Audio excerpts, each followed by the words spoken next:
The year was 1988, and a guy by the name of Mark Lowry uh, pulled out in kind of an old lyric sheet that he had been charged with working on about 4 years prior to that by his church when they asked him to write a brand new Christmas program, and church who had traditionally sung the normal songs you would hear during Christmas time wanted him to do something a little bit different.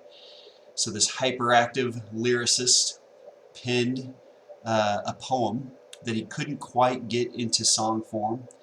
But in 1988, when the Gaither Band had met this guy, saw him bouncing off the walls, they asked Mr. Lowry to be a part of their tour. And so, as he was putting some things together, providing some comic relief, he pulled out this old poem, gave it to one of their musicians, and said, "Hey, would you write some beautiful music to go with this and see if we can't make this into a profitable song?"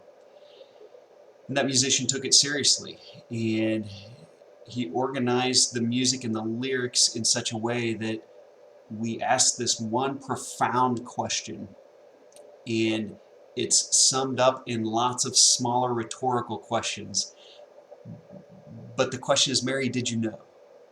And we go through a whole list of things that Lowry is in his head wondering if Mary knew what she was looking at when she had this child.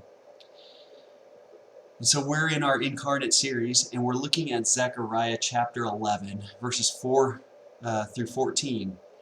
And I read this constantly over and over and over, trying to ask myself, what does this have to do with the Christmas story?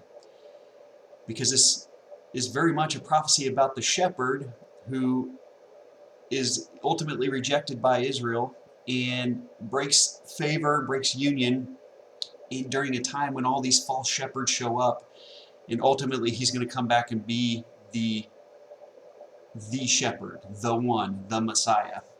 And you look at this on the cover of it, you gotta go, man, this has more to do with Easter than it does Christmas. But this is where I think the connection is to Christmas. Is we have the arrival of this babe, and we have those that are just kind of dawning on this child, and as one would do, especially your firstborn child. And you got to ask yourself, Mary, did you really know what you had in your hand?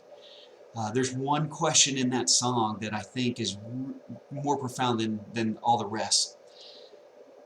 Did you know that your baby boy has walked where angels trod? And when you kiss your little baby, you've kissed the face of God? Oh, Mary, did you know? Mary, did you know? And I wonder if she knew that in a few more decades, this child that she kisses the face, and wondering if this is actually the face of God, is going to be betrayed by one of his closest friends, as we read in this prophecy, for 30 pieces of silver. And we're told that Judas tries to return the 30 pieces of silver, can't get they won't take it back, so they use it to purchase the potter's field, and the potter's field was the most useless field you could have. It's where the broken pieces of pottery would go, or the waste of the pottery would go. It's like a graveyard for pottery. And I think the arrival of this baby in the celebration of the Christmas story is to show us that we, as the potter's clay, are not worthless. The arrival of this baby brings worth to us.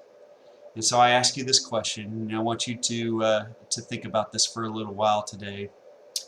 How has the arrival of Jesus brought you worth? How has he brought you identity?